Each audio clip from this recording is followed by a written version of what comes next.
Hi friends, నా పేరు రవి. భారత అంతరిక్ష సంస్థ ఇస్రో కొత్త ఏడాదికి ముందే అద్భుతం చేసింది. నిన్న శ్రీహరికోటలో ప్రయోగించినటువంటి పిఎస్ఎల్వి C60 ప్రయోగం విజయవంతమైంది.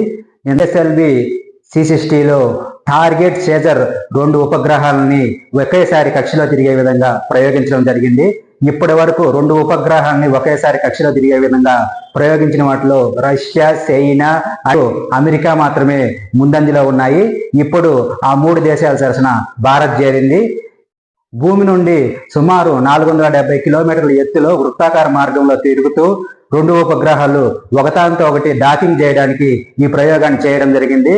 ఈ ఉపగ్రహాలు డాకింగ్ చేయడం వల్ల ఉపయోగం ఏంటంటే, చంద్రుడిపై యోగగామిని దింపడము, చంద్రుడిపై ఉన్నటువంటి మట్టిని తీసుకురావడము, భారత్ సొంత అంతరిక్ష కేంద్రాన్ని నిర్మించుకోవడం కోసము ఈ ప్రయోగం అనేది ఉపయోగపడుతుంది.